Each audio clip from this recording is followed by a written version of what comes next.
और आज की जो हमारी ये क्लास है, ये क्लास है NTA UGC नेट समाज कार्य 2022 की हम लोग तैयारी कर रहे हैं। और आज हम लोग चर्चा करने वाले हैं सामाजिक समूह कार्य में।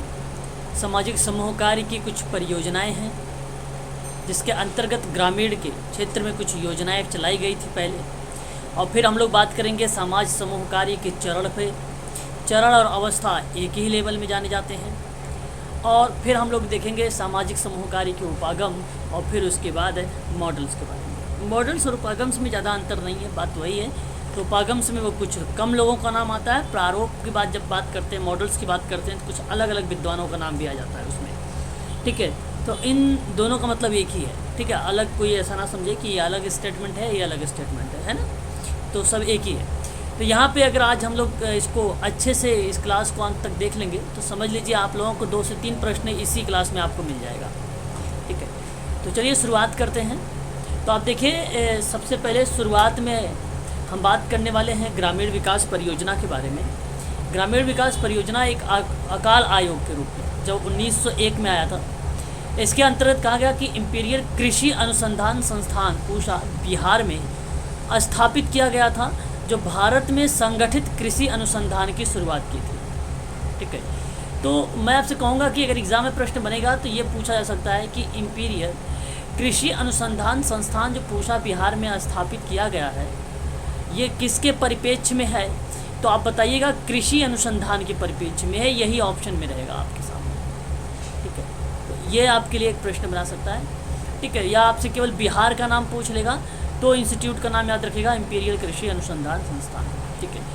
पूसा में अगर हम बात करें तो अच्छी तरह से सुसज्जित प्रायोगिक फॉर्म के साथ एक कृषि महाविद्यालय भी शुरू किया गया है ना, तो ये भी आप ध्यान रखिएगा। और बागवानी और कृषिविदों की क्षमता में वैज्ञानिक और विशेषज्ञ कर्मचारियों की नियुक्ति की गई है ना। और केंद्र में भारतीय कृषि सेवा की स्थापना भी की गई थी। तो ये देखिए, ध्यान रखिए, केंद्र मतलब सेंट्रल की बात की जा रही है, तो ये भी आप लोगों से पूछा जा सकता है कि भारतीय कृषि सेवा कहाँ पे स्थापित की गई थी? केंद्र में भी किया गया है, इसको आप ध्यान रखिएगा। कृषि अनुसंधान संस्थान जो है स्टार्ट जब किया गया था तो वह वर्ष था 1920, इसको भी आप ध्यान रखिएगा, ठीक है। तो यहाँ से इस स्लाइड से आप लोगों के लिए 3 इम्पॉर्टेंट बातें हैं, इसको आप लोग ध्यान रखिएगा, ठीक है ना। आगे बढ़ते हैं। देखिए, अगर हम बात करते हैं तो डेनियल योजना इकाई 1903 में, और डेनियल योजना के या इसी को डेनियल योजना 1903 के नाम से जाना जाता है, या अगर हम इसे कह लें सुंदरबन के मॉडल, ठीक है। सुंदरबन के मॉडल एक गांव की बात करें तो इसके भी इसी के नाम से जाना जाता है, ठीक है। तो ये 1903 में सर डेनियल हैमिल्टन ने सहकारी सिद्धांतों पर बंगाल में आदर्श गाँव बनाने की योजना बनाई थी, तो इसको 1903 में लॉन्च किया था या लेके आया था इस योजना को। तो ये भी आपके लिए इम्पोर्टेंट बन जाएगा डेनियल हैमिल्टन का। उन्होंने सन 1915 में सहकारी ऋण समिति और एक केंद्रीय सहकारी बैंक का गठन किया, और मद्रास में ग्रामीण उत्थान का काम भी शुरू कर दिया था। तो यहाँ से अगर हम बात करें तो एप्लीकेशन बेस्ड प्रश्न आने वाले होते हैं, इस चीज़ को आप ध्यान रखिएगा। एप्लीकेशन बेस्ड वाले प्रश्न के ऑप्शन में ये आ सकता है, ये लाइन, ठीक है। श्री डेनियल ने सन 1934 में एक ग्रामीण पुनर्निर्माण संस्थान की स्थापना किया था 1934 में, जो कुटीर और सहायक उद्योगों में प्रशिक्षण सुविधा प्रदान करता था, ठीक है। तो ये भी आपके लिए इम्पोर्टेंट लाइन हो जाएगा, है ना। तो ये स्लाइड जो चल रही है आप लोगों के लिए इम्पोर्टेंट फैक्ट पर चल रही है, इसको आप ध्यान रखिएगा सभी लोग, ठीक है। आगे हम बात करते हैं श्री निकेतन परियोजना। आप सभी लोगों को भलीभांति तरीके से पता भी होगा, जानते भी होंगे, है ना। श्री निकेतन परियोजना बताइए अगर मालूम है आप लोगों को तो। श्री निकेतन परियोजना नहीं पता? नहीं सर, मुझे अरे भाई ऐसा मत किया करो। देखिए, यहाँ पे अगर हम बात करें, ये श्री निकेतन परियोजना काफ़ी ज़्यादा फेमस है। NTA UGC नेट ने इससे प्रश्न हर बार बनाया हुआ है। सम्मिलित करने को लेकर कभी प्रश्न बना लेता है, कभी इंडिविजुअल को लेकर भी प्रश्न बना लेता है, ठीक है। तो ध्यान रखिएगा। तो ये ग्राम विकास के लिए बेसिकली रविंद्रनाथ टैगोर के द्वारा यह स्थापित की गई थी एक संस्था, जिसका नाम था श्री निकेतन परियोजना। श्री निकेतन परियोजना की स्थापना में सबसे अहम भूमिका रविंद्रनाथ टैगोर जी की है। टैगोर ने सन 1908 में कुछ युवक संघ बनाने का कार्य प्रारंभ किया था। तो याद रखिएगा, युवक संघ बनाने का प्रयास किया था, ठीक है, और ये सफल भी रहा।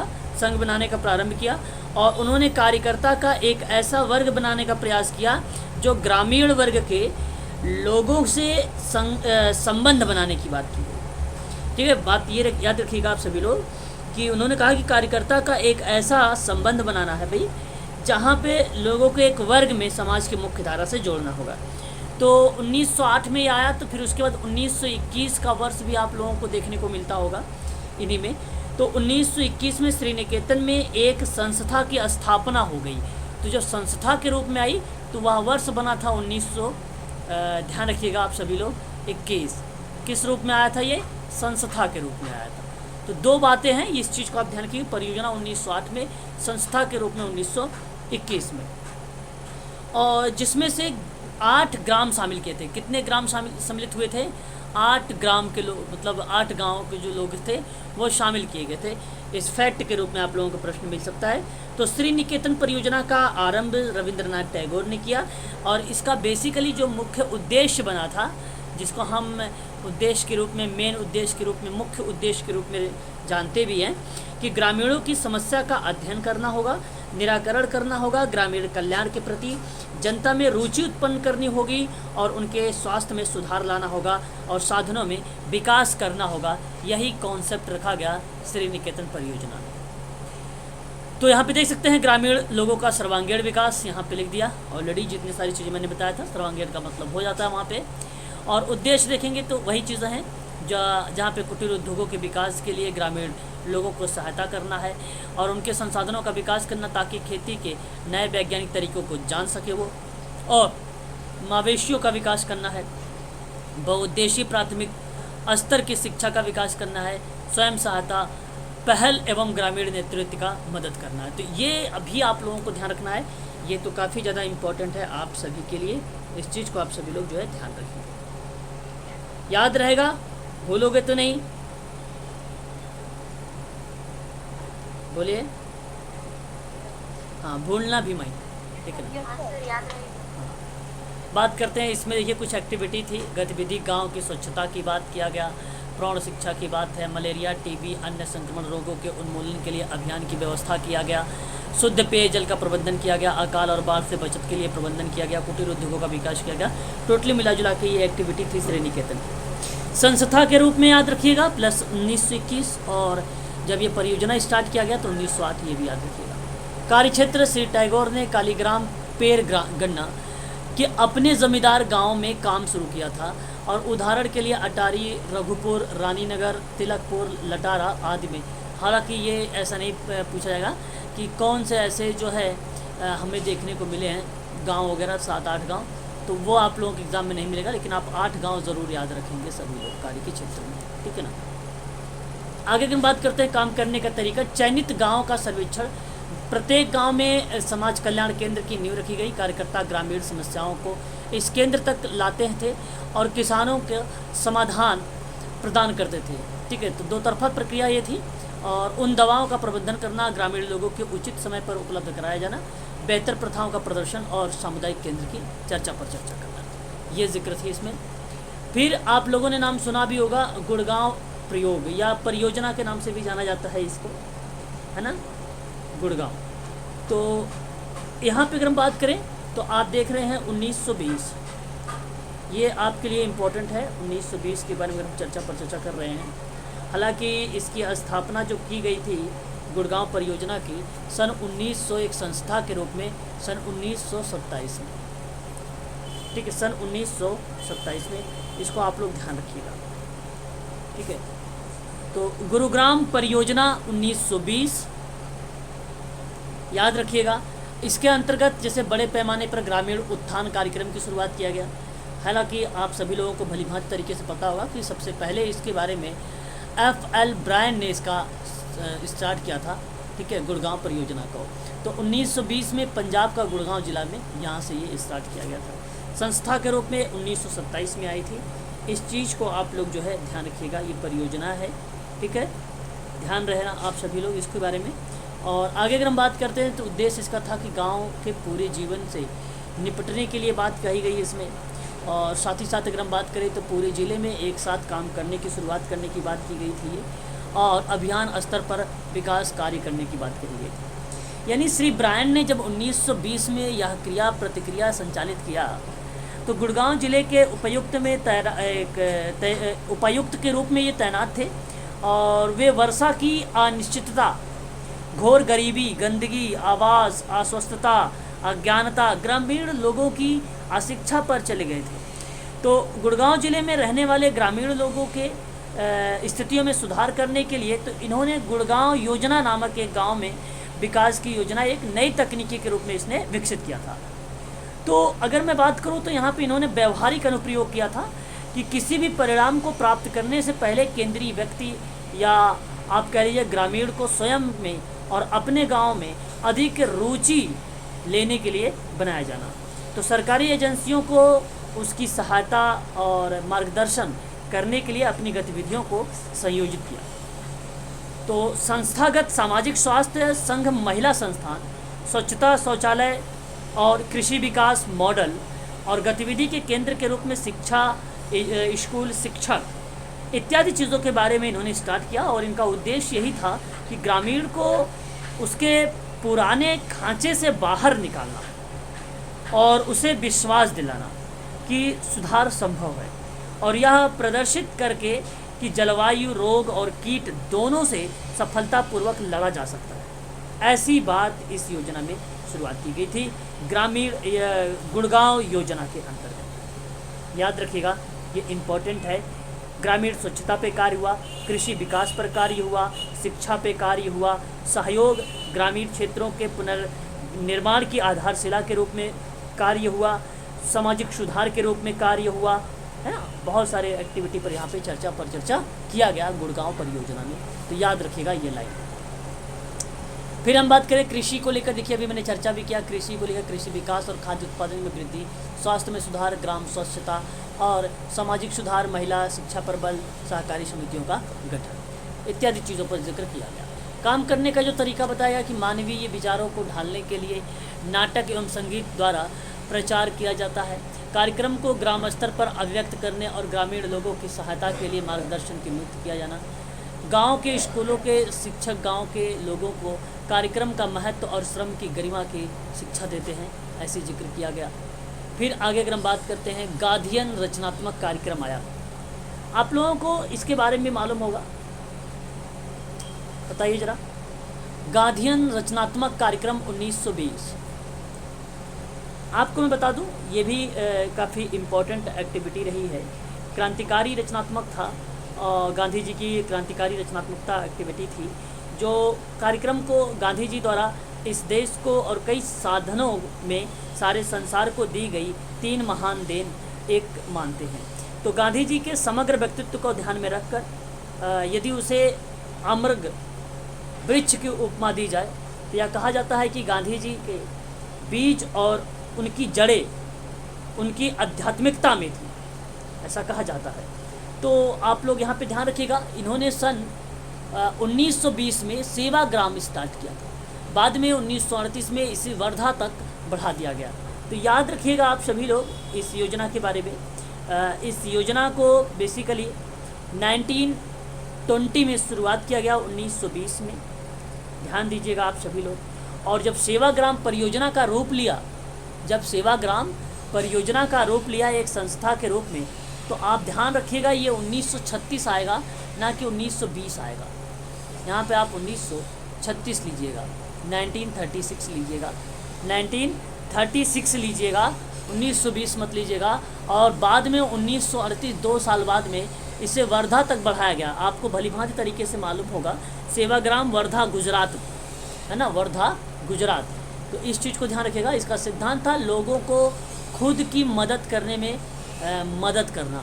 उद्देश्य था कि वंचित ग्रामीणों की सेवा करना, ग्रामीणों को आत्मनिर्भर और आत्मनिर्भर बनाना, स्वावलंबी बनाना, ग्रामीण लोगों में शक्ति और साहस का विकास करना ताकि वो जुल्म और अन्याय के खिलाफ खड़े हो सके।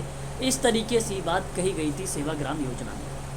ठीक है, याद रखिएगा सेवाग्राम योजना। क्लियर हो गया, बता दीजिए एक बार। हाँ, तो ध्यान रखिएगा सेवाग्राम आश्रम महाराष्ट्र राज्य के वर्धा जिले में स्थित है। सेवाग्राम नामक गांव में पहले सेवाग्राम गांव को सेगांव के नाम से जाना जाता था। गांव के नाम से जाना जाता था सेवाग्राम को, और राष्ट्रपिता महात्मा गांधी जी ने इस गांव का नाम बदलकर सेवाग्राम रखा था। क्या रखा था? सेवाग्राम नाम रखा था। और सेवाग्राम आश्रम भारत में गांधी जी द्वारा स्थापित दूसरा महत्वपूर्ण आश्रम है। और इससे पूर्व गांधी जी ने गुजरात में साबरमती आश्रम की स्थापना की थी। इससे पहले कौन सी स्थापित किया था आश्रम? साबरमती आश्रम स्थापित किया था। और यह आश्रम गांधी जी के रचनात्मक कार्यक्रमों और उनकी राजनीतिक आंदोलन आदि के संचालन का केंद्र हुआ है। और यह वह स्थान है जहां महात्मा गांधी जी ने 13 वर्ष सन 1936 से लेकर 1948 तक रहे। 1936 से लेकर 1948 तक रहे, है ना, याद रखिएगा। और ऐसा विस्तार है कि 1930 में जब गांधी जी ने साबरमती आश्रम में 1930 में जब गांधी जी ने साबरमती आश्रम से दांडी तक पद यात्रा प्रारंभ की थी, तब उन्होंने शपथ ली थी कि जब तक भारत स्वतंत्र नहीं हो जाता वे साबरमती में कदम नहीं रखेंगे। ऐसा इन्होंने स्टेटमेंट दिया था, है ना। तो याद रखिएगा, ये इम्पोर्टेंट चीज़ें थी आप सभी के लिए, है ना। आगे बढ़ते हैं, ये सारी योजनाओं को आप ध्यान रखिएगा। और इसमें अगर हम गतिविधियों की चर्चा करें तो आप देख सकते हैं आर्थिक समानता, धन के उत्पादन वितरण का विकेंद्रीकरण था, और बराबर का अवसर देने की बात थी, और गांव में आत्मनिर्भरता की बात थी, शिक्षा की बात थी, कर के सीखने के आधार पर बुनियादी शिक्षा की बात कही गई थी।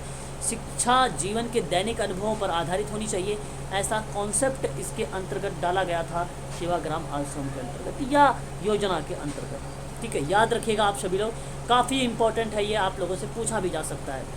सामाजिक समानता के परिप्रेक्ष्य से देखा जाए तो अस्पृश्यता का निवारण करना था, महिलाओं के लिए समान अवसर की बात थी, सामुदायिक एकता की बात थी, काम करने के तरीके की बात की गई कि स्वयं सहायता, श्रम की गरिमा जैसे श्रमदान और स्वाभिमान और सत्य एवं अहिंसा के बारे में चर्चा किया गया था।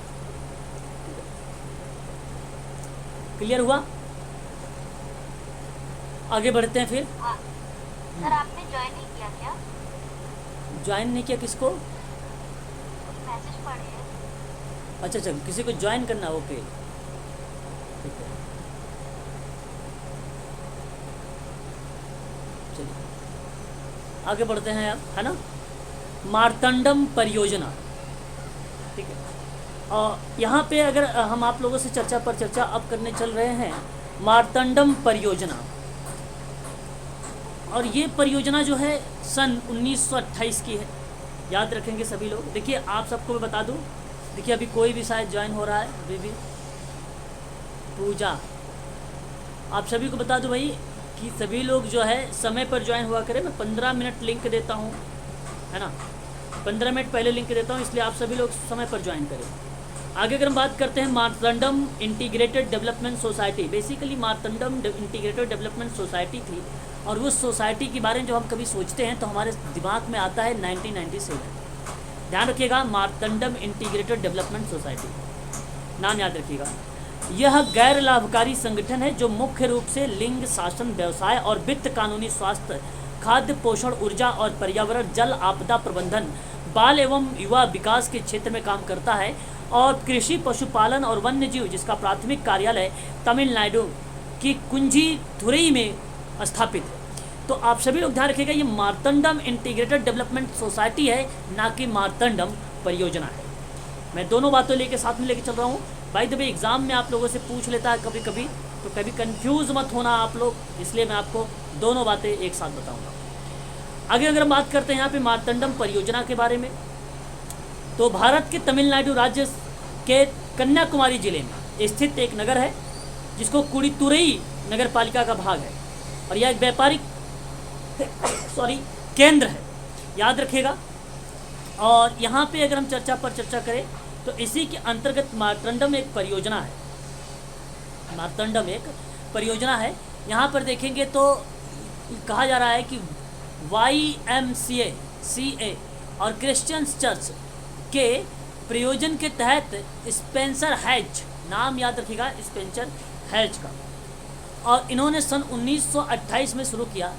5 गुना कार्यक्रम था ये, मानसिक और जो है शारीरिक, आत्मा, मन और जीवन का आर्थिक और सामाजिक पहलू, इसके बारे में मार्तंडम परियोजना के अंतर्गत ये उद्देश्य के रूप में चर्चा पर चर्चा की गई थी। उद्देश्य के रूप में, उसके परिपेक्ष के रूप में, उसके दृष्टिकोण के रूप में याद रखेंगे इसके बारे में, है ना, बोलेंगे नहीं, इंपॉर्टेंट चीज़ें हैं ये आप सभी के लिए।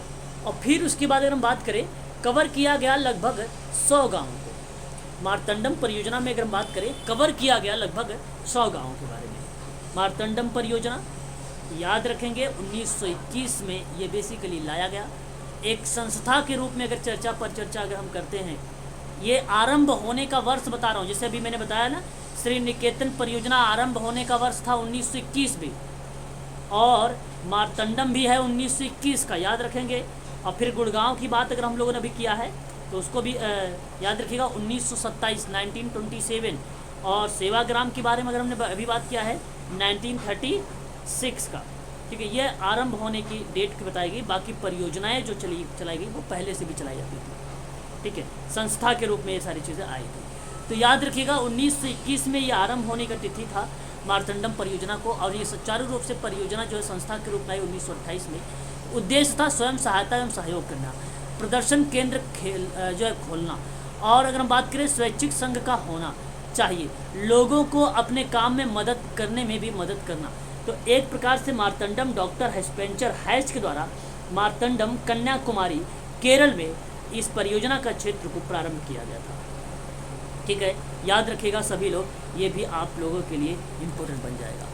आगे अगर इसमें बात करें तो गतिविधियां हैं यहाँ पे। पोल्ट्री एक प्रकार से अगर हम बात करें तो काम करने का तरीका बताता है भाई कि गतिविधियाँ आप करोगे किस तरीके से, कौन से टेक्निक के माध्यम से, और किस तरीके से लोगों का विकास करोगे, उसके बारे में चर्चा पर चर्चा यहाँ पे किया गया था, ठीक है। तो इसका अगर हम बात करें शुद्ध हिंदी में, तो जैसे अगर हम बात करें पोल्ट्री को बोला जाता है मुर्गी पालन वगैरह की बात करना, इस तरीके से चर्चा पर चर्चा मार्तंडम परियोजना में चलाई गई थी योजनाएं या कार्यक्रम। उत्पन्न तरीकों की खेती करने की बात की गई, मधुमक्खी पालन की बात कही गई, मवेशी उद्योगों के बारे में बात की गई थी। तो पोल्ट्री घरेलू एक प्रकार सा एक्टिविटी है, जैसे घरेलू मुर्गी पालन हो सकता है, घरेलू बत्तख हो सकता है ना, बत्तखों का भी पालन होता है, ठीक है। तो ये सारी चीज़ें जो होता है, ये एक परियोजना के माध्यम से योजना चलाई गई थी, लोगों को समाज के मुख्य धारा से जोड़ना और लोगों के जो है आत्मनिर्भर बनाना, आर्थिक रूप से उनको सशक्त बनाने की बात जो है मार्तंडम परियोजना के अंतर्गत चर्चा पर चर्चा किया गया था। तो ये चीज़ें याद रखिएगा, ये एक्टिविटी थी, है ना। आगे हम बात करते हैं, यहाँ पे काम करने का तरीका था लोगों में सेवा करने की आदत को बाहर कर लाना, और स्वैच्छिक संघ के सदस्यों गाँव में कुछ दिनों से उनके साथ काम करने के लिए उनकी स्थिति में रह रहे थे लोग। इसके बारे में स्वैच्छिक संघ में सदस्यों के गाँव के लेकर बात की गई थी कि उनको भी समाज की मुख्य धारा से जोड़ने का काम, और मनोरंजनात्मक एक्टिविटी करना ग्रामीण क्षेत्रों में, ठीक है, जैसे नाटक हो गया, नुक्कड़ नाटक हो गया, विभिन्न प्रकार के नाटक होते हैं, वो एक्टिविटी स्टार्ट करना, ये भी मार्तंडम के अंतर्गत आता था। मुर्गी पालन और मधुमक्खी पालन कार्यक्रम भी इसी योजना के अंतर्गत शुरुआत किया गया। ये काफ़ी इंपॉर्टेंट लाइन है, एग्जाम में पूछ लिया जाता है कभी कभी कि मुर्गी पालन और मधुमक्खी पालन कार्यक्रम कौन सी योजना के अंतर्गत चलाई गई थी। तो याद रखिएगा आप सभी लोग, मार्तंडम परियोजना के अंतर्गत चलाई गई थी। भ्रमण शिविर और प्रदर्शनी और मेलों का आयोजन भी इसी योजना के अंतर्गत किया गया था, ठीक है। याद रखिएगा, एक है रॉयल आयोग। रॉयल आयोग को शाही आयोग कहा जाता है। 1928 में सेवा से पहले वर्षों में प्रशासनिक अनुसंधान और शिक्षण शाखाओं के बीच विचारों के आदान प्रदान की स्वतंत्र रूप से अनुमति दी जाती थी, और यह योजना रॉयल आयोग के अंतर्गत किया गया था। याद रखिएगा आप सभी लोग, रॉयल आयोग 1928 के अंतर्गत एक चर्चा पर चर्चा की गई है। याद रहेगा भाई, जी सर। हाँ, तो रॉयल आयोग, इसको ध्यान रखेंगे। और भारत में कृषि अनुसंधान को प्रोत्साहन देना, है ना, रॉयल कमीशन में। और सहयोग मार्गदर्शन के लिए राष्ट्रीय स्तर पर कृषि अनुसंधान के लिए एक निकाय का होना, ये सारी चीज़ें चर्चा इसमें किया गया। ठीक है, और फिर उसके बाद अगर हम चर्चा पर चर्चा करें तो कृषि निदेशक के पास प्रशासनिक क्षमता और उच्च वैज्ञानिक योग्यता एवं इसके अंतर्गत जो है संयोजना इत्यादि एक्टिविटी की बात कही गई थी इसमें रॉयल में। ठीक है, तो कहने का मतलब रॉयल कमीशन बेसिकली अगर हम चर्चा करें ऑस्ट्रेलिया में सन 1902 में एक संघीय स्तर पर आयोजित किया गया था ऑस्ट्रेलिया में 1902 में, और इसी के तहत एक संसद द्वारा पारित हुआ रॉयल कमीशन अधिनियम 1902। तो ये ऑस्ट्रेलिया की बात मैं कर रहा हूँ। और शाही आयोग सार्वजनिक महत्व के मामलों में जांच के लेकर सर्वोच्च रूप से एक शाही आयोग औपचारिक रूप से गवर्नर जनरल द्वारा क्राउन की ओर और सरकारी मंत्रियों की सलाह पर स्थापित किया गया था, ताकि भाई लोगों को कृषि पर जो है बल दिया जाए, कृषि को जो है और सक्षम बनाया जाए। रॉयल कमीशन के अंतर्गत ये बात कही गई थी। इंडिया की बात होती है तो 1928 हमें नाम याद आता है। इस चीज़ को आप लोग जो है ध्यान रखेंगे, 1928 का रॉयल कमीशन, 1928 का रॉयल कमीशन। ठीक है, ये वित्त पोषण प्रदान करने की बात करता है। टोटली मिला जुला के अगर हम लोग बात करते हैं तो ये आता है, जिक्र इसका किया जाता है वित्तीय फाइनेंस से रिलेटेड, किससे, फाइनेंस से रिलेटेड काम किया जाता है। इस चीज़ को आप लोग जो है ध्यान रखिएगा रॉयल कमीशन। ठीक है, शाही आयोग के नाम से भी इसी को ही जाना जाता है। ठीक है, इसी को ही जाना जाता है। ठीक है, और ये भारत के कृषि पर शाही आयोग का रिपोर्ट भी 1928 में इसको जो है लाया गया था।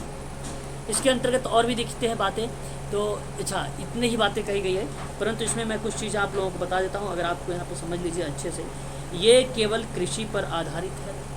दूसरी बात आपको अगर मैं यहाँ पे बात करूँ, लोगों की मदद करना, लोगों को उसकी सहायता करना, उसे समाज की मुख्य धारा से जोड़ना, ये रॉयल कमीशन के अंतर्गत ये बातें आती हैं। ठीक है, तो भारत में कृषि पर शाही आयोग की रिपोर्ट 1928 में भारतीय मुद्रा और वित्त एवं रॉयल कमीशन के रूप में भी ये जाना गया था। इस चीज़ को आप लोग जो है ध्यान रखिएगा। ठीक है, रॉयल कमीशन। ठीक है, चलिए आगे बात करते हैं। बड़ौदा राज्य में ग्रामीण पुनर्निर्माण आंदोलन 1932 में आंदोलन द्वारा ये शुरू किया गया था। वीटी कृष्णाचारी का नाम यहाँ पे आता है। वीटी कृष्णाचारी 1932 में बड़ौदा राज्य में इन्होंने जो है इसका स्थापित किया, यानी इस आंदोलन को ले आए, और इसका उद्देश्य था कि केंद्र को ग्रामीण जीवन के सभी पहलुओं में सुधार लाने का लक्ष्य रखा गया। वास्तव में किसानों के दृष्टिकोण को बदलना था, लक्ष्य उच्च जीवन स्तर पर लेके जाना था। ये बेसिकली कृष्णाचारी का यहाँ पर भूमिका रही सन 1932 में। बड़ौदा राज्य में ग्रामीण पुनर्निर्माण आंदोलन के नाम से ये जाना गया था, और उत्तम प्रकार के ग्राम नेतृत्व का विकास करना इसी के अंतर्गत कही गई थी बात। ठीक है, आपने नाम सुना होगा फिरका विकास के बारे में, है ना।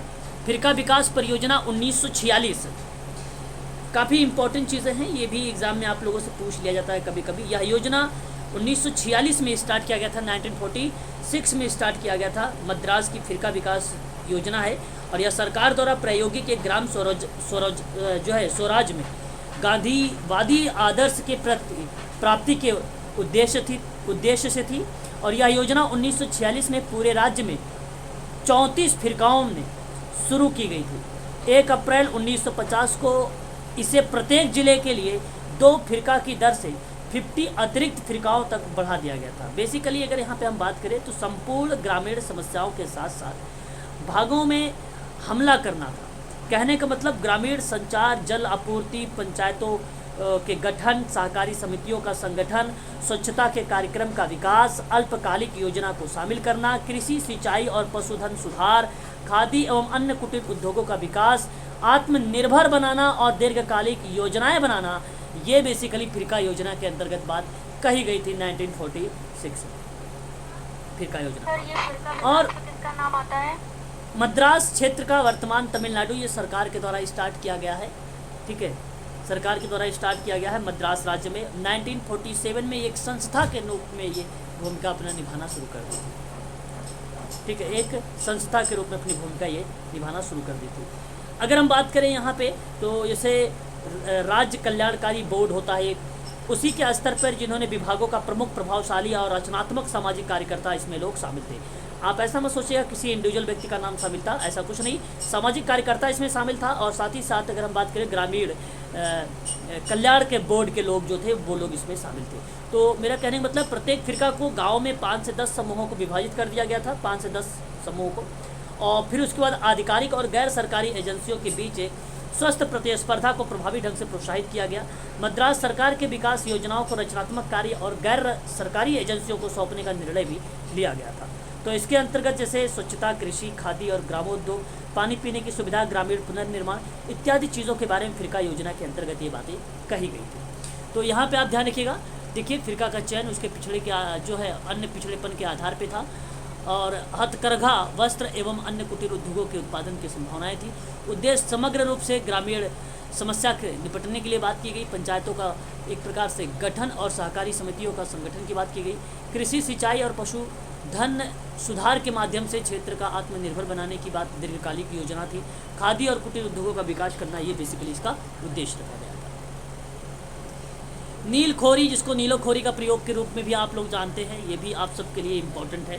नीलखोरी भी है ना। नीलखोरी परियोजना एक थी हरियाणा में। यहाँ पे बात अगर हम करते हैं तो SKD का नाम आता है, इसको आप याद रखिएगा, SKD का नाम आता है, नीलखोरी परियोजना। नीलखोरी परियोजना, जी जी ठीक है। इसके जो अगर हम बात करते हैं इसमें जब हमने नील विद्रोह के बारे में सुना होगा, तो नील विद्रोह में बेसिकली 2 ऐसे विद्वानों का नाम आता है, 2 ऐसे व्यक्तियों के नाम आता है जिनमें दिगंबर विश्वास और विष्णु विश्वास, ठीक है। जो है दिगंबर विश्वास और विष्णु विश्वास ने नील विद्रोह के नेता के रूप में आए और इन्होंने किसानों को नील की जबरन खेती के लिए कोई उचित परिश्रम नहीं दिया जाएगा या नहीं दिया गया था, ऐसी बात लेकर आए थे नील विद्रोह नेता। तो दिगंबर विश्वास आते हैं वहाँ पर और आपका आता है एक नाम विष्णु विश्वास, याद रखिएगा ये चीज़ें। और जब हम बात करते हैं यहाँ पर नीलखोरी परियोजना के बारे में, और यह परियोजना कब स्टार्ट की गई थी बताइए? हाँ, 1948 में। अभी भी शायद मैंने आप लोगों को बताया भी है, इन सभी चीज़ों को आप लोग ध्यान रखिएगा। 1948 में आप कह सकते हो, 1949 भी यहाँ पे चर्चा पर चर्चा आप इनके बारे में कर सकते हो, ठीक है। 1949, ठीक है। ये सारी योजनाएं हैं आप सबके लिए। अच्छा, अगर हम बात करते हैं यहाँ पर, तो इसमें क्या एक अहम बात रही है, इसके बारे में भी थोड़ा सा आप लोग जान लीजिए, ठीक है। नीलखोरी परियोजना के अंतर्गत तो ये नील जो है, नीलोखेड़ी का नाम सुना होगा, जो भारत के हरियाणा राज्य के करनाल जिले में स्थित एक नगर है। यह राष्ट्रीय राजमार्ग 44 यानी 44 द्वारा दिल्ली से 143 किलोमीटर की दूरी पर स्थित है नीलखोरी। और इसमें विभिन्न प्रकार की योजनाएं चलाई गई और इन योजना के माध्यम से कृषि पर बल दिया गया। तो यह 7000 विस्थापन व्यक्तियों को बचाने के लिए शुरू किया गया। बाद में नीलोखोरी का आसपास 100 गाँवों के साथ एकीकृत किया गया। इस योजना में जो है मजदूरी मंजिल कहा गया। तो किस योजना को जो है मजदूर मंजिल कहा जाता है, किस योजना को? तो नीलोखोरी को कहा जाता है, याद रखेगा। 1946 में अभी आप लोगों ने नाम भी सुना है, ठीक है, याद रखिएगा। किसका नाम आता है? SKD। SKD क्या नाम आएगा बताइए? SKD हाँ सर। बताइए यहाँ पे SKD क्या है, नाम बताइए। सर दुबे है, आगे का मुझे याद नहीं। SKD सर विष्णु और दिगंबर। नहीं, SKD तो विद्रोह था भाई, हाँ विद्रोह था, वो विद्रोह था, ठीक है। याद किसी को नहीं आ रहा भी? SKD सर किसी ने बताया था नाम, वो नहीं, वो नाम नहीं होगा। SK दुबे नहीं होगा। सदाशिव कुमार दुबे, SK दुबे नहीं, इसका नाम पूरा नाम ही है अरबी। कैसे कौन तो शिवकांत। एक मिनट हो जाइए।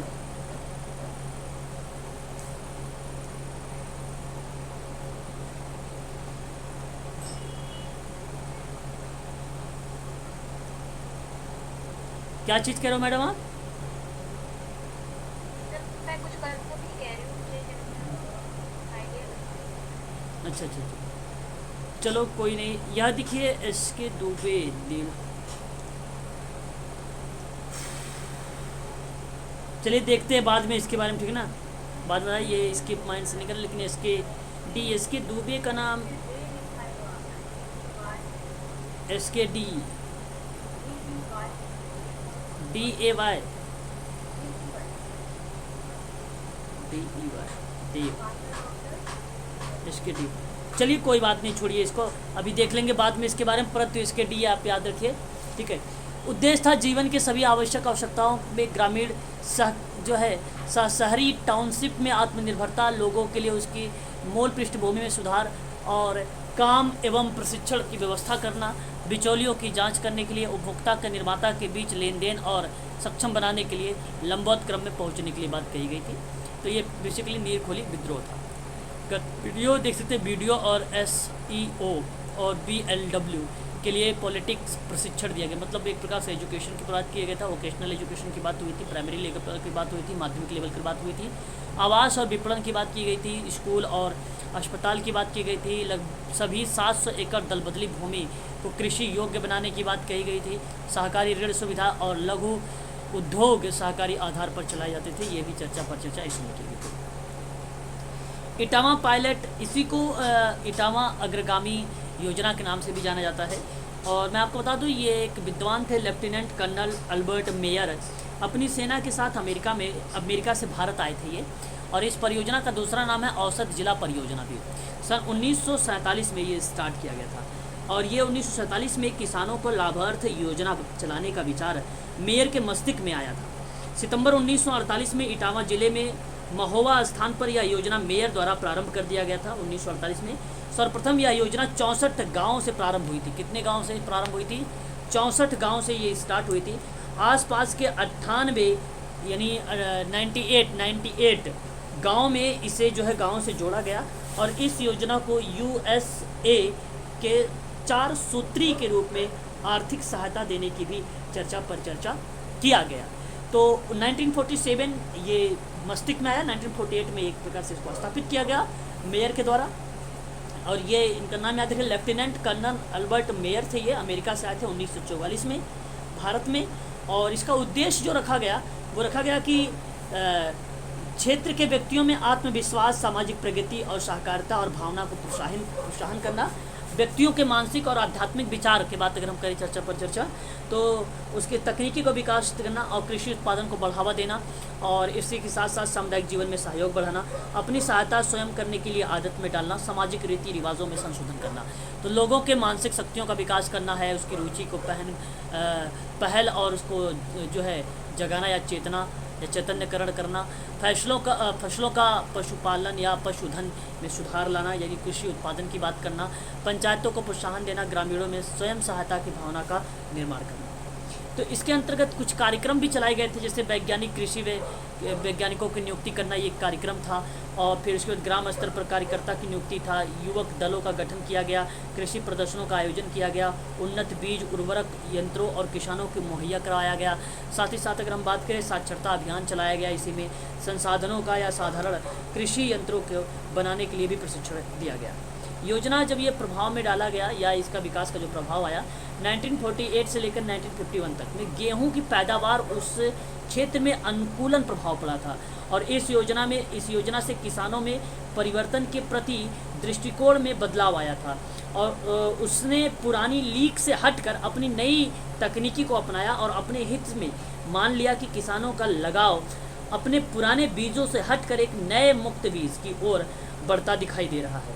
तो यह योजना बहुत प्रभावी रही और इसकी लीक पर गोरखपुर में भी इस प्रकार की योजना को बनाई गई थी, गोरखपुर में भी, ठीक है, गोरखपुर में भी। तो काफ़ी इम्पोर्टेंट योजना ये थी, इस चीज़ को आप लोग जो है ध्यान रखिएगा सभी लोग, ठीक है। SKD मंत्री एक थे भाई, ठीक है, हरियाणा के मंत्री थे और ये सामुदायिक और सहकारिता विचारों पर इन्होंने प्रारंभ किया था। और यह केंद्र बाद में जो है वास्तव में एक प्रशिक्षण केंद्र बना था, जो आपका भी लास्ट में नीलखोरी वाला था, ये वाला।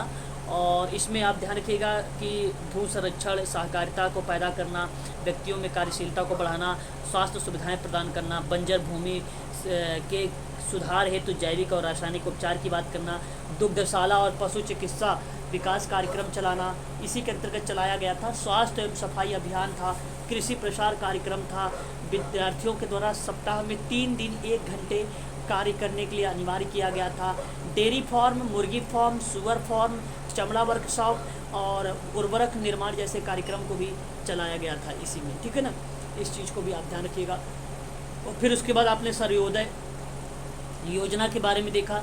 सर्वोदय योजना जो था ये गांधी जी के रचनात्मक कार्यक्रम के सिद्धांत पे था और यह कार्यक्रम विशेष रूप से सरकारी और गैर सरकारी जैसे कांग्रेस पार्टी क्षेत्र ने प्रारंभ किया था और ये 1948 से 49 में ये स्टार्ट हुआ और जाति विहीन समाज की स्थापना किया और सभी संप्रदायों को समान एवं मानव धर्म में विश्वास, स्वयं के परिश्रम से प्राप्त निजी संपत्ति, पूंजीवाद, शोषण के विनाश, समान कार्यों के लिए समान मजदूरी, सार्वजनिक स्वास्थ्य एवं शिक्षा की बात करना, घरेलू उद्योग धंधों का विकास करना, ये सारी चीज़ थी। इसी के अंतर्गत जो है भूदान आंदोलन द्वारा भूमि वितरण भी किया गया था, कार्यक्रम चलाया गया था। जन स्वास्थ्य एवं सफाई कार्यक्रम चलाया गया था सर्वोदय के अकॉर्डिंग ही। प्राथमिक शिक्षा पर भी बल दिया गया था, ठीक है। इस चीज़ को भी आप लोग जो है ध्यान रखिएगा। ये सारी की सारी चीज़ें जो है इम्पोर्टेंट है आप सबके लिए, है ना। याद रहेगा आप सबको। एस के दुबे का सुरेश कुमार, सुरेश के शर्मा ऐसा आ रहा है। अच्छा चलो कोई नहीं, मैं एक बार देख लूँगा फिर मैं आपको बताऊँगा, ठीक है। आप लोग ध्यान रखें, मैं एक बार इसे देखूँगा तो बताऊँगा आपको, ठीक है। तो ये सारी चीज़ें थी। यहाँ पर आपकी योजनाएँ जो है समाप्त होगी। अच्छा यहाँ पे देखिए आपकी योजनाएँ साफ शब्दों में हो सकता है यहाँ पे मिल भी जाए, SKD यहाँ पे भी लिखा हुआ है ना। तो यहाँ पे देखिए निकेतन परियोजना 1921 में रविंद्रनाथ टैगोर का हो गया, मार्तंडम हो गया, गुड़गांव हो गया, बड़ौदा हो गया, फिर उसके बाद सेवाग्राम हो गया, फिरका हो गया, इटावा हो गया, नीलखोरी हो गया। सामुदायिक विकास परियोजना सन 1952 में चलाया गया था, आप इसे भी ध्यान रखिएगा। सामुदायिक विकास परियोजना 1952, ठीक है। और ये बेसिकली संपूर्ण भारत में योजना आयोग के द्वारा इसे स्टार्ट किया गया था 2 अक्टूबर 1952 में। ग्रामीण लोगों के समग्र विकास के उद्देश्य से ये शुरू किया गया था ये योजना। इसे भारत में पहली पंचवर्षीय योजना के दौरान लागू किया गया था। सामुदायिक विकास कार्यक्रम भारत सरकार द्वारा शुरू की गई सबसे बड़ी ग्रामीण पुनर्निर्माण योजना के रूप में इसको जाना गया। इस चीज़ को ध्यान रखिएगा। इसका बेसिकली मोटो जो रहा सर्वांगीण ग्रामीण जीवन का सर्वांगीण विकास करना था, ग्रामीण समुदाय की प्रगति और उसके जीवन स्तर में पथ प्रदर्शन का काम करना। और कार्यक्रम का उद्देश्य ये भी था कि कोई निश्चित सूची इसको बना सकना ताकि उसे कठिन कार्यों को आसानी तरीके से वो कर लिया जाए। तो ये था सामुदायिक विकास परियोजना। तो कुल टोटल 9 परियोजना आज आप लोगों ने देख लिया और यहाँ से आप लोगों को ज़रूर एक आध प्रश्न देखने को भी मिलेंगे, ठीक है। नाम वगैरह सब कुछ मिल जाएगा, ठीक है। तो अब हम लोग थोड़ा सा आगे बढ़ते हैं। आप लोगों को बता दूं वेरी वेरी मोस्ट इम्पॉर्टेंट ये सवाल है, यहाँ से भी आप सभी लोगों के लिए एग्ज़ाम में एक प्रश्न आना तय है, ठीक है। याद रखिएगा आप सभी लोग एक प्रश्न यानी 2 नंबर का, ठीक है। तो समूह विकास की जो है अवस्था है इसको आप रट्टा मान लीजिएगा। एक विद्वान था उसका नाम था वेल्स। क्या नाम था उसका? वेल्स नाम था। 1950 में इसने समूह को जो अवस्था के रूप में बांटा वो 3 अवस्था में बांटा था। एक बता था दिशा निर्धारण। दिशा निर्धारण को बोला जाता है ओरिएंटेशन, अगर शुद्ध हिंदी में कहा जाए तो अनुकूलन कहा जाता है। आप लोगों को भली भांति तरीके से पता होगा, है ना, अनुकूलन। और मूल्यांकन की बात करते हैं, दूसरे नंबर पे था। तीसरा था डिसीजन मेकिंग यानी निर्णय लेना। तो 3 स्तर पर बात किया था इसने समूह को लेकर। तो आप याद रखिएगा एग्जाम में पूछा जा सकता है। टकमैन 1963 में इन्होंने चर्चा किया था। काफ़ी इंपॉर्टेंट ये है आपके एग्ज़ाम के पॉइंट ऑफ व्यू से, एग्ज़ाम में हर बार पूछा जाता है। फॉर्मिंग है, स्टॉर्मिंग है, नॉर्मिंग है और साथ ही साथ अगर हम बात करें परफॉर्मिंग और एडजॉर्मिंग भी आता है। यहाँ पे अगर हम चर्चा करें तो टकमैन का जो मॉडल है, जो यहाँ पे अगर हम चर्चा करते हैं टकमैन का जो मॉडल है, 1 मिनट में आपको दिखाता हूँ, है ना। ये मॉडल से आपको याद रखना है कि जैसे ये स्टेप है, याद रखिएगा, पहले नीचे से चलेगा फॉर्मिंग, स्टॉर्मिंग, नॉर्मिंग, परफॉर्मिंग और एडजॉर्मिंग। इस तरीके से एक टकमैन का स्टेज चलता है। और यहाँ पर भी अगर आप चाहें तो देख सकते हैं, पढ़ सकते हैं इसके बारे में, पूरा आपको डिटेल मिल जाएगा टकमैन के बारे में, है ना। यहाँ से स्टार्ट है, देखिए पहला स्टेप यहाँ से समूह का गठन करना, है ना। फॉर्मिंग से स्टार्ट किया गया है। ये पहला चरण है आपका समूह निर्माण का गठन। फिर दूसरा चरण आता है अन्वेषण प्रक्रिया, ये हिंदी भी देख लीजिएगा। तीसरा चरण होता है प्रदर्शन, कार्यवाही और क्रियान्वयन। चौथा चरण होता है आकलन, विश्लेषण और मूल्यांकन। पांचवा चरण होता है समाप्ति और बंद या अलगाव। यहाँ पर आप देखेंगे तो ये सारी चीज़ें आपको मिल जाएगी कि इस योजना को बनाना शामिल किया गया है, आत्म व्यक्ति को अवसर तलाशने की बात कही गई थी, और इसमें अगर हम बात करें ज़रूरतों को पूरा करने के लिए समूह में शामिल किया जाएगा व्यक्तियों को। तो ये समूह का गठन इस तरीके से बनता है। तो वहाँ पर जब आप समूह में किसी को शामिल करेंगे तो उसका स्थान, सामाजिक स्तर, फिर लिंग, ज़रूरतें, साधन, रुचि, कारण इत्यादि चीज़ों को जानकर भी आप इसको शामिल करेंगे। फिर अन्वेषण यानी खोज यानी प्रक्रिया शुरू करेंगे। यहाँ पर दूसरा चरण बनता है, यहाँ पे हम वी फीलिंग और दे फीलिंग, वे फीलिंग भी आता है यहाँ पे, याद रखेंगे। तो यहाँ पे भावना का विकास हो जाता है और इसमें कहा गया है कि व्यक्तियों को एक समूह के रूप में अधिक प्रतीत होता है और यहाँ पे समूह के सदस्य निम्न चेतना के अनुभव करता है। ठीक है, तो यहाँ पे आप इसको देख लीजिएगा। मैं अभी PDF आप लोगों को इसको जो है प्रोवाइड करा दूंगा। ठीक है, तो ये आपके 5 स्टेप इस तरीके से आ जाएंगे। अंदर में नहीं पूछा गया है कि फॉर्मिंग क्या है, स्टॉर्मिंग क्या है, इसके अंदर नहीं आया है, केवल आपको सम्मिलित या क्रम को लगाने के लिए कराया है। याद रखिएगा आप सभी लोग। कभी कभी एग्जाम में आता है कि इनमें से कौन सा नहीं है, ये भी आप लोग ध्यान रखिएगा। 2 टाइप के प्रश्न यहाँ से बनाए जाते हैं। आगे बात करते हैं, एक और नाम आता है कैलिंग, ये भी एग्जाम में आ चुका है। सन 1972 में दिशा निर्धारण, विरोध और समझौता की बात किया। साथ ही साथ यहाँ पे घनिष्ठता और समापन की भी चर्चा किया। तो 5 चरण इसने भी बताए हैं, इस चीज़ को भी आप लोग ध्यान रखिएगा। कैनिंग ने, ट्रेकर ने भी 1972 में भी इन्होंने भी 5 चरण बताया और प्रारंभ दिया, समूह भावना का आविर्भाव दिया, मित्रता का विकास दिया और सशक्त समूह के बारे में चर्चा किया और समूह का पतन की चर्चा किया था इसने, ट्रेकर ने। बात करते हैं गारलैंड, जोन्स एवं कोलंडंगरी ने 1976 में इन्होंने 6 चरण बताए थे, याद रखेंगे। मान्यता पूर्व की बात किया था, अधिकार नियंत्रण की चर्चा किया था, घनिष्ठता की बात किया था, अलगाव की बात थी, विभाजन की बात थी और समाप्ति की बात की गई थी। तो इन्होंने कुल टोटल 6 स्टेप बताए हैं, है ना, याद रखिएगा। और उसके बाद अगर हम बात करें, यहाँ पर एक और नाम आता है नॉर्दर्न और करलैंड के अकॉर्डिंग, यहाँ पर भी एक विद्वान है ये, इन्होंने भी जो है समूह के कुछ स्टेप बताए हैं। जैसे अगर मैं बात करूं 2001 में इन्होंने समावेश दिशा निर्देशन बोला है और अनिश्चितता परिवेश बोला है और पारस्परिकता एवं लक्ष्य का जो है सफलता बोला है और उसके बाद विभाजन का समापन बोला है। तो ये अवस्थाएं हैं, आप लोग इसको ध्यान रखिएगा। यहाँ से एग्ज़ाम में आप लोगों से प्रश्न भी देखने को मिल सकते हैं। ठीक रहेगा ना, भूलोगे तो नहीं, बोलिए एक बार। इसकी जो है PDF मैं अभी आपको दे दूँगा, आप लोग इसकी PDF जो है अवश्य देख लीजिएगा। ठीक है ना, इसकी PDF जो है आप लोग ज़रूर देख लीजिएगा, एक ही पेज का है ये। ठीक है, तो ये आपके लिए इम्पोर्टेंट रहेगा। एग्ज़ाम में जैसे ही आप जाएंगे उस दौरान इसको देख कर ही जाइएगा, तो आप इजीली आपके लिए आसानी होगा। ठीक है, आगे हम बात कर लेते हैं अब थोड़ा सा जो है मॉडल्स के बारे में। 7 मॉडल्स दिए गए हैं सामाजिक समूह कार्य के, ग्रुप वर्क के। और यहाँ पे अगर हम बात करते हैं तो देख सकते हैं आप 7 मॉडल्स कौन कौन से मिलेंगे आपको। एक आपको मिलेगा सामाजिक जो है गोल का model, remedial model, reciprocal model, intake model, problem solving model, psycho analytical model मिलता है आपको एक। ठीक है, साइकेट्रिक मिल जाएगा और साइकोथेरेपेटिक मिल जाएगा और डेवलपमेंटल मॉडल मिल जाएगा, कंक्लूजन। तो ये कुल टोटल 7 ऐसे मॉडल्स हैं जो दिए गए हैं, आपके लिए इम्पोर्टेंट है। यहाँ से भी आप लोगों से एग्ज़ाम में प्रश्न हर बार पूछा जाता है। तो मैं कह रहा जितनी चीज़ें बता रहा हूँ इसका आप स्क्रीनशॉट ले लीजिएगा और उसके बाद एग्ज़ाम हॉल में जाने से पहले एक बार इन मॉडल को देख लीजिएगा और एक बार जो है समुदाय संगठन के जो प्रारूप हैं उसको देख लीजिएगा, अगर याद नहीं है तो सही तरीके से। और अगर तीसरी बात आप याद रख लीजिएगा जो है समूह की अवस्था को। यहाँ से अवश्य आप लोगों को 3 प्रश्न आने वाले हैं, इसमें कोई 2 राय नहीं है। तो 3 प्रश्न आप आसानी से सॉल्व कर पाएंगे ईजिली। तो यहाँ पे अगर हम बात करें तो पहले मॉडल पे सामाजिक लक्ष्य का जो मॉडल है पापेल एंड रोथमैन ने 1966 में दिया था, 1966 में दिया था। यह जो है सामाजिक चेतना और सामाजिक जिम्मेदारी पर था। यह समुदाय के उद्देश्यों को और सामाजिक मुद्दों को सुलझाने और वांछनीय सामाजिक परिवर्तन लाने की मदद करता था। लोकतांत्रिक समूह प्रक्रिया के सिद्धांत इस मॉडल के मौलिक हैं। बस्ती घर आंदोलन और सामाजिक आंदोलन, श्रम संघ आंदोलन, महिला आंदोलन सामाजिक लक्ष्य का मॉडल से जुड़ा हुआ था। तो ये आप ध्यान रखिएगा, ये आपका फिर करेक्ट जवाब हो जाएगा। आगे बात करते हैं उपचारात्मक मॉडल के बारे में। विंटर ऑर्डी 1957 में इन्होंने दिया था उपचारात्मक मॉडल। ये मॉडल की बात अगर हम करें तो व्यक्ति के व्यवहार के बारे में बताया गया। यह मॉडल मुख्य रूप से व्यक्तियों की रुचि से है जो सामाजिक संबंधों में सामाजिक और व्यक्तिगत समायोजन से पीड़ित है। व्यक्तिगत शिथिलता और विचलित व्यवहार जो समाज द्वारा अनुमोदित नहीं है को नियमित समूह कार्य वातावरण में लाया जाता है और समूह कार्य दृष्टिकोण के माध्यम से व्यक्तियों के विचलन व्यवहार को सामान्यीकृत किया जाता है। यानी विचलन जो बिहेवियर होएगा उसको बदला जाता है उपचारात्मक मॉडल के अंतर्गत। ये मॉडल जो है विंटर आरडी ने 1957 में दिया था। रेसिप्रोकल मॉडल की बात करते हैं या यहाँ पर आप कह लीजिए पारस्परिक मॉडल की बात करते हैं तो जो है इसका जो नाम है स्विट्जर्स नाम है, ठीक है, याद रखिए।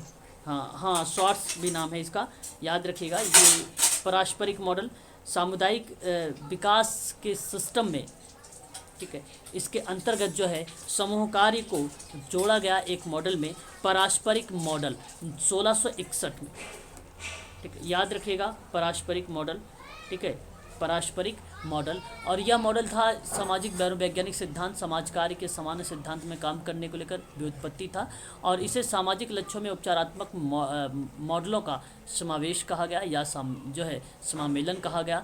मॉडल प्रतिबिंब में आया और समाज और व्यक्ति अपनी आपसी प्रयास में हस्तक्षेप का अनुभव करे। तो ये कीवर्ड्स बहुत इंपॉर्टेंट है।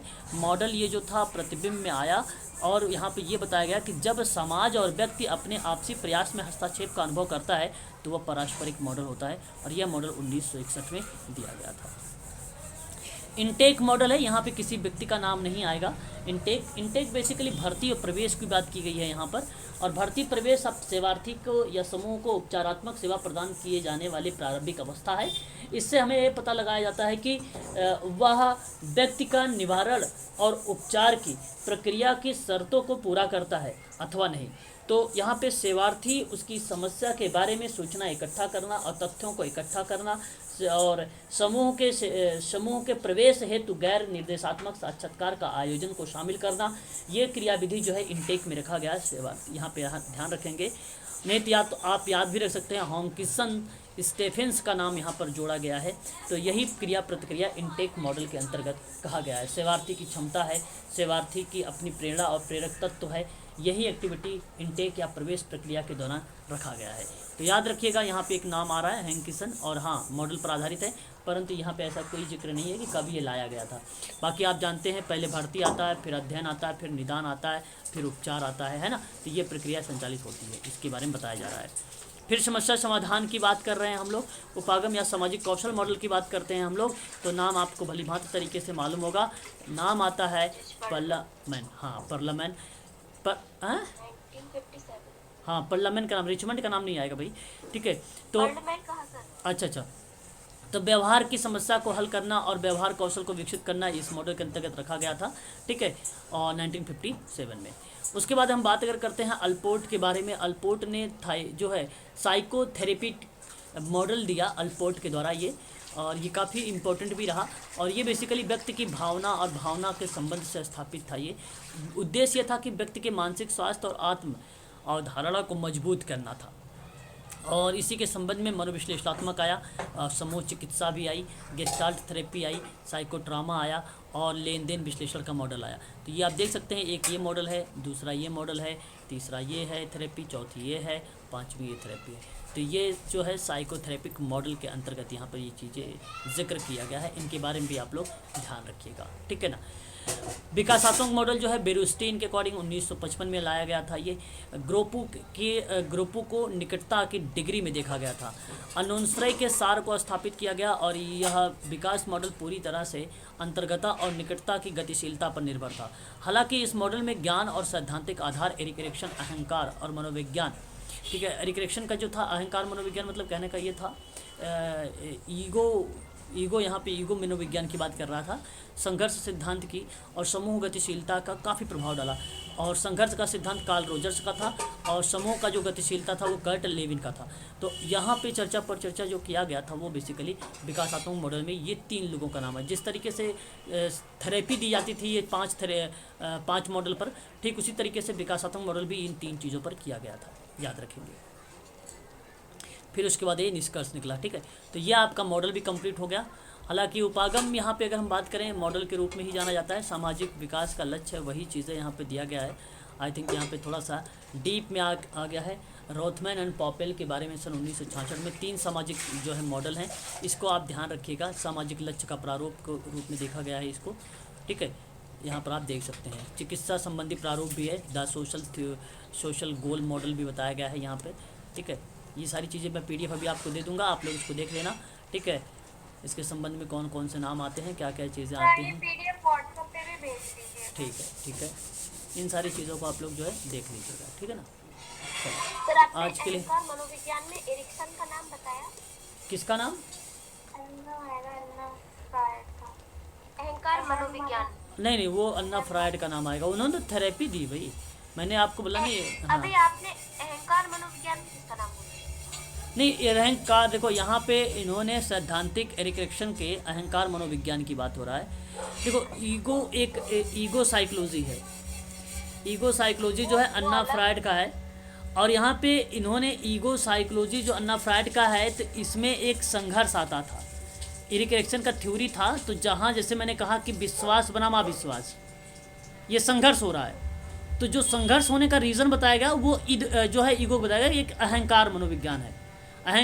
तो अहंकार को प्रस्तुत किया इसने। अहंकार शब्द अगर आएगा, अहंकार मनोविज्ञान आएगा इंडिविजुअल करके, तो आप वहाँ पर नाम लगाएंगे अन्ना फ्रायड का, और यहाँ पर संघर्ष का अगर आएगा कि भाई कॉन्फ्लिक्ट या संघर्ष एक सिद्धांत में ऐसा कि जहाँ पे 2 अवस्था में संघर्ष होता रहता है, तब नाम लगाएंगे आप अन्ना सिगमंड फ्रायड का, तब नाम लगाएंगे आप एरिक एरिक्सन का, तब नाम लगाएंगे एरिक एरिक्सन का। जहाँ अवस्थाओं में संघर्ष हो रहा है वो एरिक एरिक्सन का नाम लगाएंगे आप समझ लो भाई। पहली अवस्था जब मैंने बताया था विश्वास बनाम अविश्वास, एक तरफ पॉजिटिव है तो दूसरी तरफ निगेटिव चीज़ें हैं, है ना। लेकिन यहाँ पे थेरेपी ईगो में आप अन्ना फ्रायड को रखेंगे। देखिए जैसे एरिक एरिक्सन की थ्योरी जो चिकित्सा है वो रखी जाएगी, फिर ईगो मनोविज्ञान रखा जाएगा, संघर्ष सिद्धांत रखा जाएगा, समूह गति की भी रखा जाएगा। तो ये प्रभावी रहा काफ़ी इससे, ठीक है। ये चीज़ आप ध्यान रखिए। बस आज के लिए इतना ही, ठीक है ना।